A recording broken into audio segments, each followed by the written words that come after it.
Hello and welcome. We're getting you the top stories of the day, what's making headlines and what's happening across the country and outside the country. I'm Sneha Mordani. The information just coming in right now, and let's get started by talking about the COVID-19 situation, at least in the state of Maharashtra, that continues to be the worst affected states, accounting for more than 60% of the total number of active cases in the country. Here are the details. Maharashtra crossing the 25,000 mark once again in terms of the total number of cases that have been detected. The positivity rate at over 20%. It's at 21.9%, 0.29%, which means that of the 100 people who've given their samples, 21 is positive. That's extremely high, and that has shot up from 16% yesterday to 21% today, which also is a sign that there is more testing that is happening essentially in the state of Maharashtra. 25,833 new cases, 58 deaths being reported in the last 24 hours in fact. Also, Mumbai city reporting close to almost 3,000 cases. It's a worrisome situation indeed. The BMC has said expect stricter measures if things do not come under control. That's the word really from the BMC in the city of Mumbai also, where there are concerns about violation of norms and social distancing. Also, opinions essentially divided on whether really what really is leading to the surge, whether these are new variants or it is generally COVID inappropriate behavior. However, overall, the vaccine, the dosing and the inoculation drive has picked up pace, and we have some figures as of now that has been put out by the government of India, and this is the very latest, though this is from 11 a.m. today. More than 23 crore COVID tests have been done across the country ever since the outbreak of the pandemic. Over 3.7 crore vaccine doses have been administered.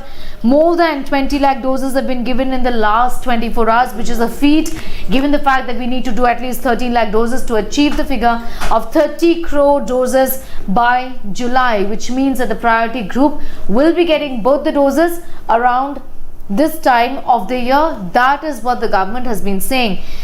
Is there a shortage of doses? Rajesh Bhushan, the Union Health Secretary, says no shortage whatsoever. However, Dr. Randeep Guleria, speaking to India Today, did say that 60 crore doses that have been required, that are required by the government to inoculate the priority group, that in fact is not really ready right now. In that sense, there is a shortage because we have to inoculate people within a span of 28 days. So 2 doses have to be given to the same person essentially, and hence the prioritization will have to happen.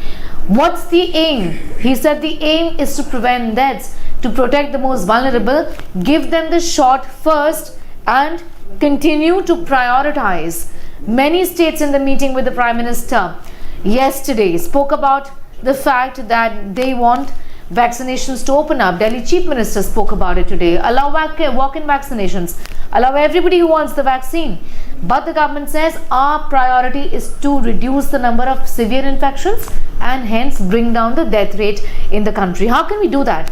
We can only do that by inoculating the most vulnerable and hence the priority group. There was some speculation, even wrong information about the government giving a green signal to those above the age of 45 without underlying healthcare conditions for them to be vaccinated. But I did speak with Rajesh Bhushan, the Union Health Secretary, who clarified that is not something that is being discussed as of now. Karnataka, I believe, had in fact communicated to the Prime Minister that they want in fact vaccination to open up in the age criteria of 45 and above, even those people without any underlying healthcare conditions. The government has not approved.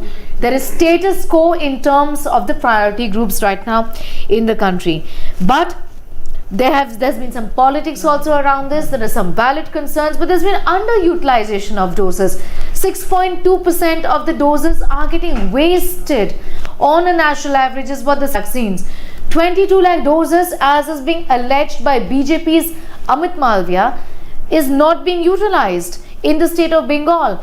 BJP says, what is she asking more doses for when she's not even using the doses that we have given her already?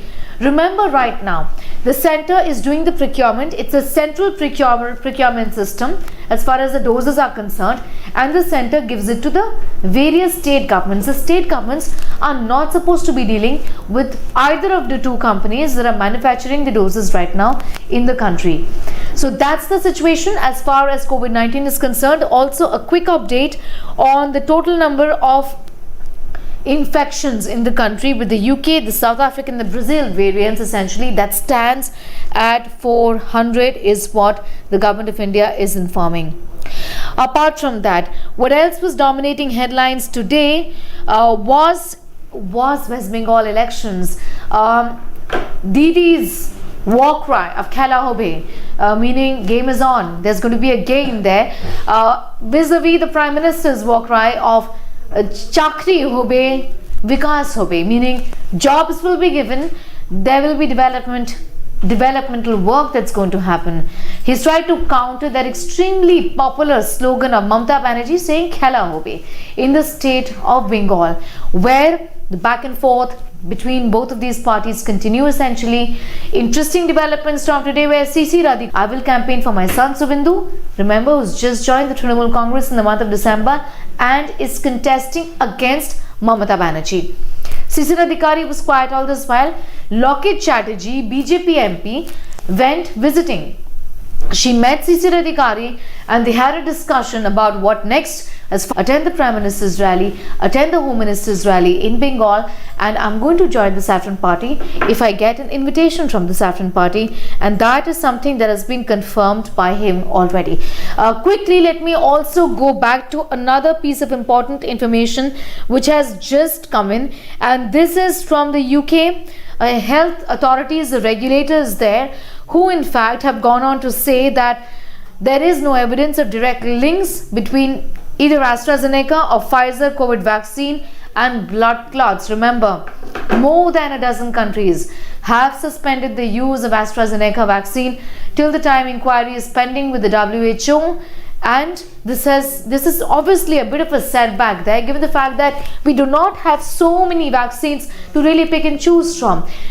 Most vaccine watchers, epidemiologists are of the opinion that the vaccine batch that has been found to cause these problems in the vaccine recipients, it seems to be a problem with a batch of that vaccine, not so much about the content of the vaccine. So the vaccine is safe. Here in India, it's actually the more popular vaccine that's being used among Covishield and Covaxin. Remember, Covishield here is the AstraZeneca vaccine. It's been developed by the Serum Institute here. It's being manufactured by the Serum Institute here. That is the vaccine which is the more popular one here. The government says no clots have been seen in the Indian population. There have been 70 deaths, and we are examining the deaths to see if there is a link between the deaths and the vaccine. Essentially, the other important story today, and this is something that really sent the internet, particularly Twitter, into a tizzy. Uttarakhand Chief Minister about ripped jeans. So the minister there, the Chief Minister, has a problem, authority issues and concerns, not with women having problems vis-a-vis domestic abuse, not about dowry deaths, no comments on women in general and whatever their problems are essentially, but he has a problem with women wearing ripped jeans. He said an NGO worker in a flight with her children was wearing ripped jeans, and that it really is a free country. That is what was the message for, and he's made news for all the wrong reasons. Now with that comment, it sent Twitter into a complete tizzy, with celebrities, netas and the people in general putting out pictures of them wearing ripped jeans and saying, what is wrong with it? Really mind your business, and there should be no moral policing, is what most of the people told the Chief Minister of Uttarakhand. We'll see where that conversation heads really, because it's not the first time, and unfortunately it won't be the last time a neta is making a comment really of this nature. Well, that was the roundup of the top news stories of the day. Thank you for joining in.